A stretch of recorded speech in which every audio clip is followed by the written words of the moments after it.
I'm back. And hopefully for good. So I was just saying that I upgraded my internet yesterday so that I would not be getting cut off, and then I just got cut off. So like, what the heck, right? Well, technology and me. Technology and me. This is why I use a pen and a paper to write most of the time. Let me just check Periscope real quick. We are going to talk about motivation, I swear.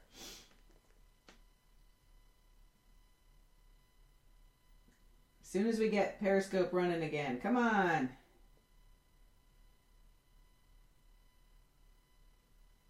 Maybe not.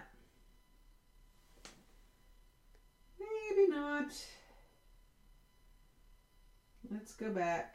Preview broadcast. There we go. Paste it up there. All right, here we go again. So, yeah.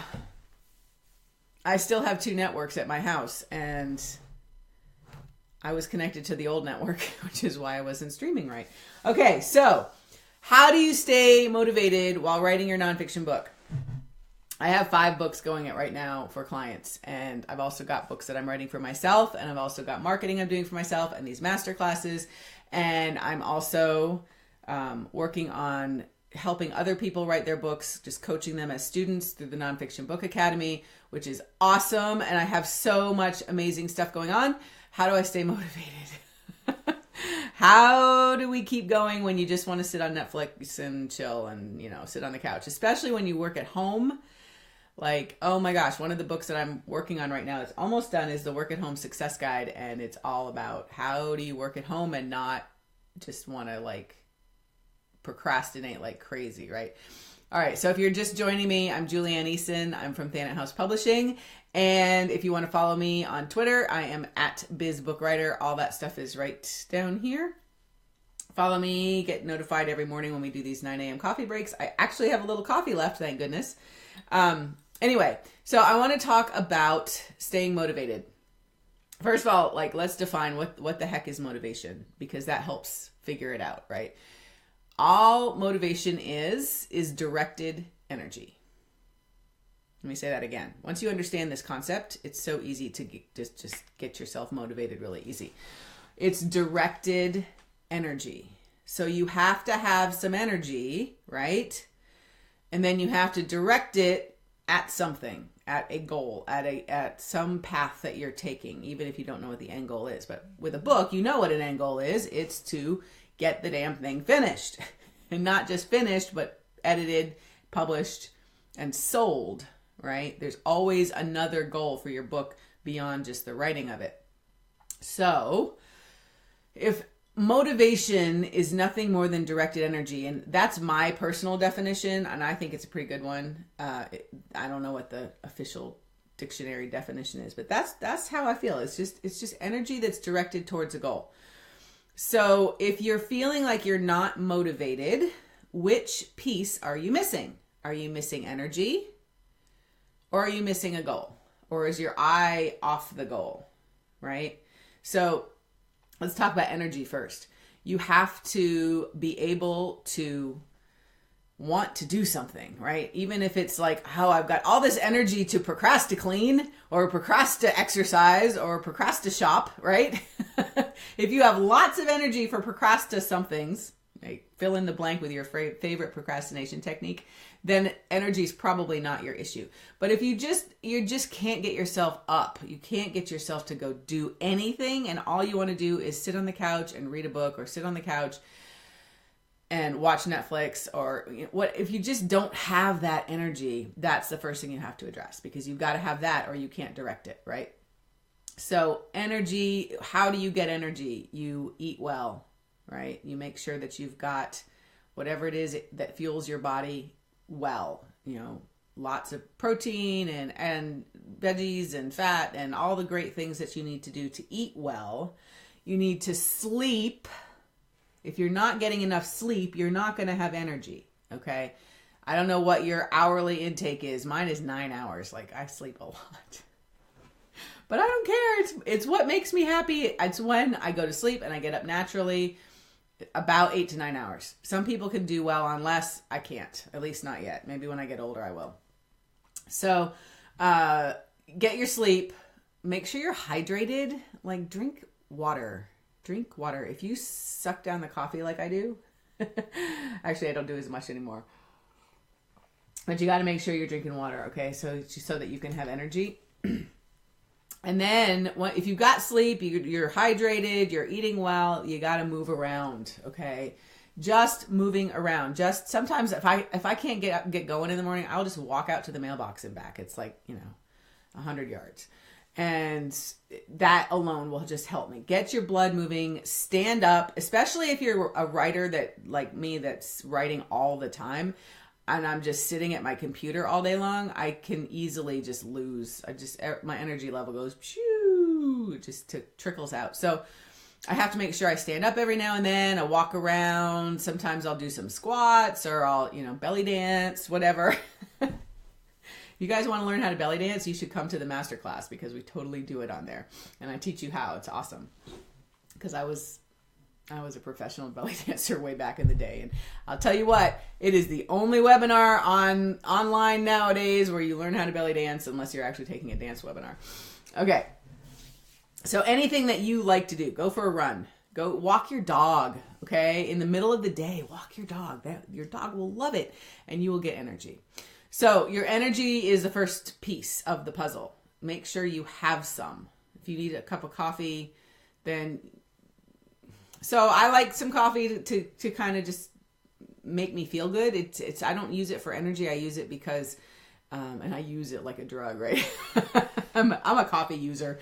I just like to have a warm drink every now and then, especially first thing in the morning, and coffee makes me happy. So that's why I do it, not because it gives me energy. If you're using coffee to give you energy or you're using sugar to give you energy, you might want to look at that. This isn't a lecture about sugar, but sugar is not your friend and it's not going to help you.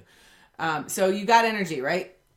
All right. Now that doesn't mean you have motivation. Just because you have energy to all those procrasta things, right? Procrasta cleaning, procrasta shopping, procrasta exercising. Oh, but I'm doing good things. I'm doing things that I'm supposed to do. Therefore it's okay. Not if you're supposed to be writing your book, right? If you're supposed to be writing or publishing or editing or whatever it is you're supposed to be doing, that you're not, that's misdirected energy, okay? Yes, shop, clean, exercise, do all that after you're done. After you're done with what you're supposed to be doing. Okay, so you got to direct your energy. Where's it going to go, right? Energy is all over the place. So if you're going to be motivated and actually get something done, get your book finished, get it out there, get it marketed, get it sold, you got to direct your energy at the end goal. Now, I find that if I think of the end goal as getting the book done, that's not enough. It's not enough for me because I get books done all the time. I mean, I have to get it done. That's a given because I'm working for clients. So I find that even with the people that I'm coaching and the students that I'm helping with their books, just at the beginning, it's great. It's like, oh, I want to get the book done. And that's very motivating. But then it sort of fizzles out after a while. Sometimes it's a day or two. Sometimes it's a week. And you may find that happens to you. If you've been writing your book for a really long time and you're just stuck, it's not really that you're stuck. It's more that you get all excited to do it. And then the motivation fizzles out. And you're like, screw it.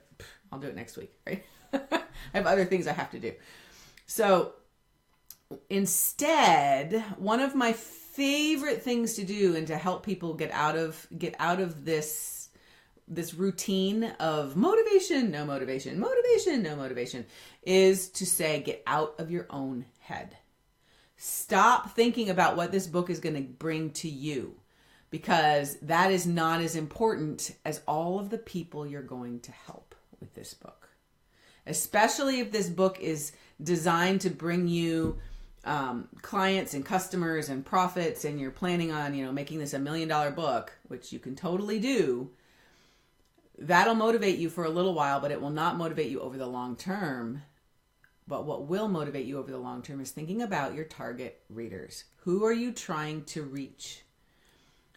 and what do they want to know, and where are they in their lives right now? If you're writing a book about how to stop drinking, there are people out there who freaking need this book. Or if you're writing a book about how to lose weight so you don't have a heart attack, people need this book. They need it to be done and out there in the world. They need you to market this book. They need you to sell this book. They need you to offer products and services to support their success with this book. They've got to have it. Okay? And if you don't freaking get it done, they might die of that heart attack, or they might, never achieve what it is that you're helping them achieve, or solving the problem that you're helping them solve, or whatever it is that you're doing. Okay. If you're teaching people how to make $1 million online, awesome. You got to get it out there or they're never going to do it.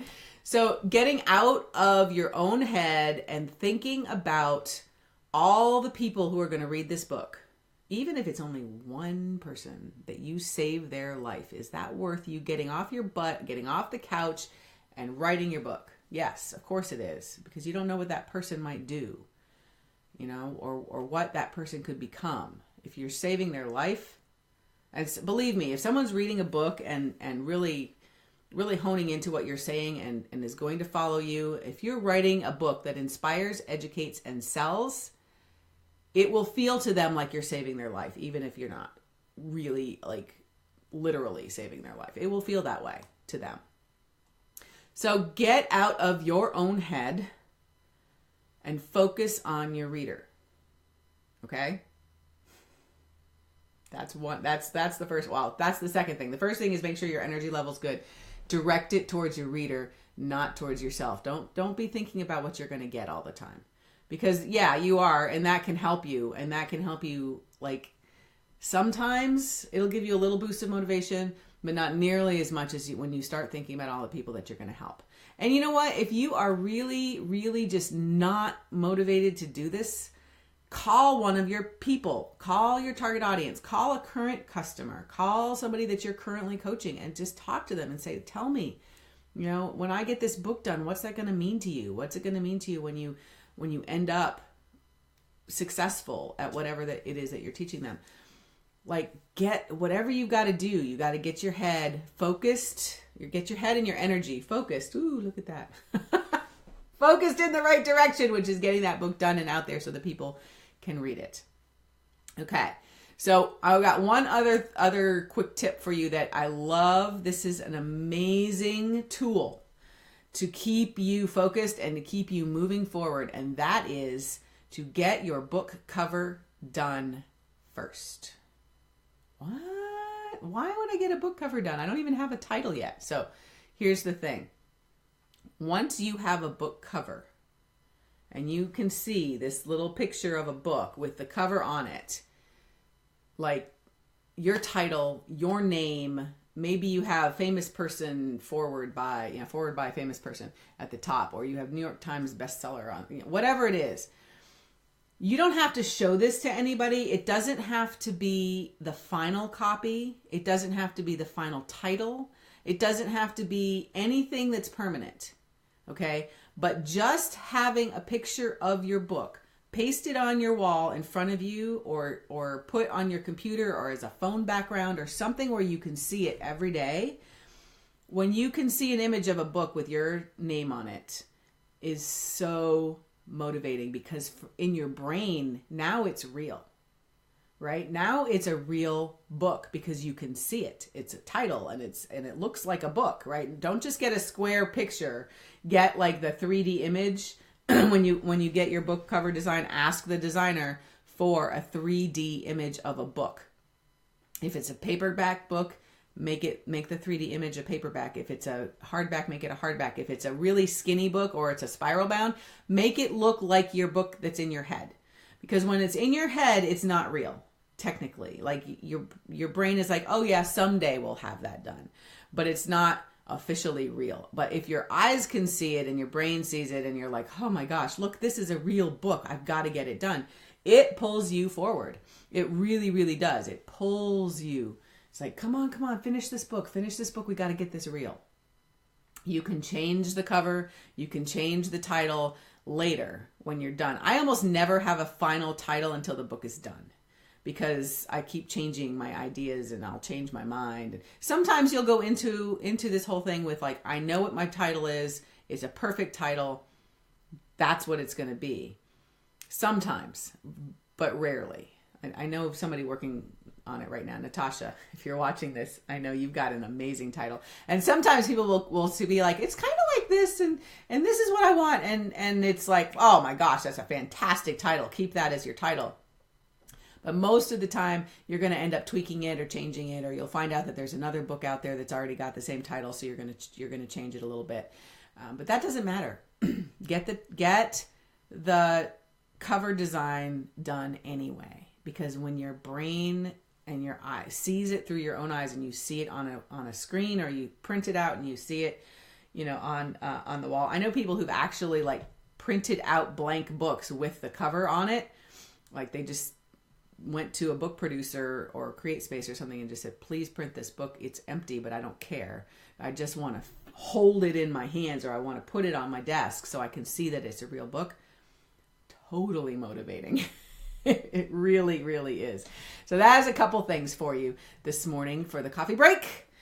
What if you want to stay motivated? Keep your energy up, eat well, get lots of sleep, drink, get some exercise, move around if you're just kind of feeling laggy.